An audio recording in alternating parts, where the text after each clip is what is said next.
පසුගිය සති කිහිපය පුරාවටම දිවයිනේ බොහෝ ප්‍රදේශවලට වියලි සහ උණුසුම් කාලගුණ තත්ත්වයක් පැවතුණා. එහෙත් ඉදිරි සති දෙක තුළ මෙම තත්ත්වය වෙනස් විය හැකිද? එල් නිනෝ තත්ත්වය සහ උණුසුම් ඉන්දිය සාගරය ශ්‍රී ලංකාවේ කාලගුණයට බලපාන්නේ කෙසේද? ඒ වගේම සැප්තැම්බර් මාසයේ සිට වර්ෂාව නැවත වැඩි විය හැකිද? අද මෙම වීඩියෝවෙන් අගෝස්තු මාසයේ ඉදිරි සති දෙක සඳහා කාලගුණ අනාවැකිය, පසුගිය සතියේ වර්ෂාව, උෂ්ණත්වය සහ සුළං නිරීක්ෂණ වගේම එල් නිනෝ තත්ත්වයේ නවතම යාවත්කාලීන කිරීම සහ ශ්‍රී ලංකාවට එහි බලපෑම පිළිබඳව ඔබ වෙත ගෙන එනවා. මෙම සිතියමෙන් ශ්‍රී ලංකාවේ ඍතූන් මත පදනම් වූ දේශගුණික කලාප නිරූපණය වෙනවා. අපි මෙම වීඩියෝවේ ඉදිරිපත් කරන වර්ෂාපතන සහ උෂ්ණත්ව දත්ත සියල්ලම මෙම දේශගුණික කලාප පදනම් කරගෙන සකස් කර තිබෙනවා. ජූලි 22 සිට 28 දක්වා කාලය තුල දිවයිනේ දෛනික සාමාන්‍ය වර්ෂාපතනය මිලිමීටර් 0.7ක් ලෙස වාර්තා වුණා. ඒ වගේම ජූලි 19 සිට 28 දක්වා කාලය තුලත් ජූලි මාසයට සාමාන්‍යයෙන් ලැබෙන ප්‍රමාණයට වඩා අඩු දිනකට මිලිමීටර් 1 සිට 2 දක්වා වූ වර්ෂාපතනයක් පමණක් දිවයිනට ලැබුණු බව නිරීක්ෂණය වුණා.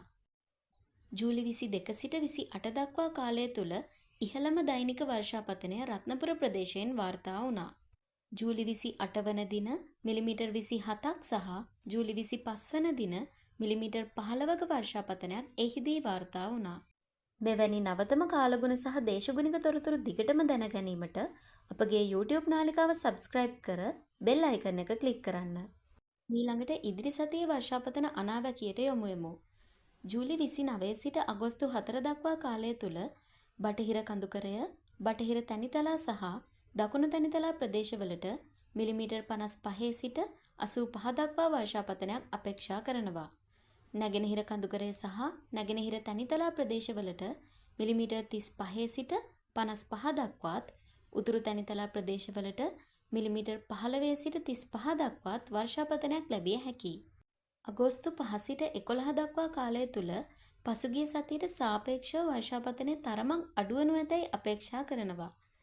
බටහිර කඳුකරය, බටහිර තැනිතලා සහ දකුණු තැනිතලා ප්‍රදේශවලට මිලිමීටර් 35 සිට 55 දක්වාත්, දිවයිනේ සෙසු ප්‍රදේශවලට මිලිමීටර් 15 සිට 35 දක්වාත් වර්ෂාපතනයක් ලැබිය හැකියි. ඊළඟට එල් නිනෝ තත්ත්වයේ නවතම යාවත්කාලීන කිරීමට අවධානය යොමු කරමු. එල් නිනෝ තත්ත්වය සමග ආසන්න පැසිෆික් සාගරයේ තවදුරටත් පවතින අතර නීනෝ 3.4 කලාපයේ මුහුදු මතුපිට ජල උෂ්ණත්වය මේ වන විට සාමාන්‍යයට වඩා සෙල්සියස් අංශක 2.1කින් ඉහළ ගොස් තිබෙනවා.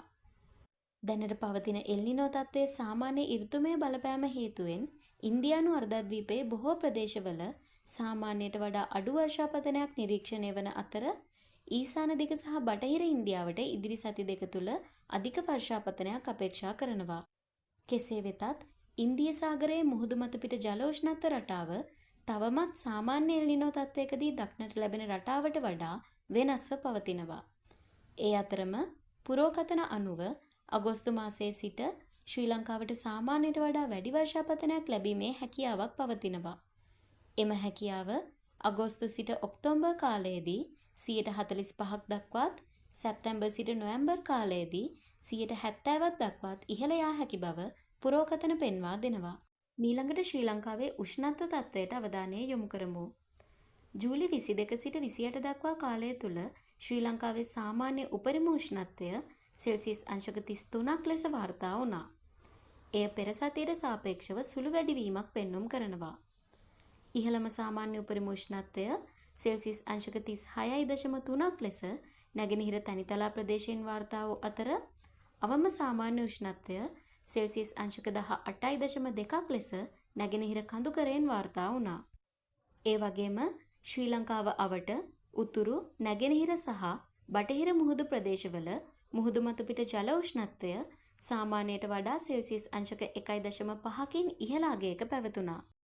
දැන් ශ්‍රී ලංකාවේ සුළං තත්ත්වයට අවධානය යොමු කරමු. ජූලි 21 සිට 27 දක්වා කාලය තුල කිලෝමීටර් 1.5ක උස මට්ටමේදී සුළං ප්‍රධාන වශයෙන් වයඹ දිශාවෙන් තප්පරයට මීටර් 6 සිට 8 දක්වා වේගයකින් හමා ගියා. ඉදිරි සතියේදී මෙම සුළං තරමක් මන්දගාමී වෙමින් වයඹ දිශාවෙන් තප්පරයට මීටර් 4 සිට 8 දක්වා වේගයකින් හමා යනු ඇති බව අපේක්ෂා කරනවා.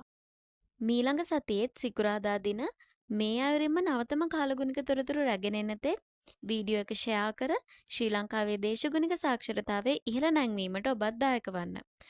ඒ වගේම අපගේ YouTube නාලිකාව සබ්ස්ක්‍රයිබ් කර බෙල් අයිකන් එක ක්ලික් කරන්න.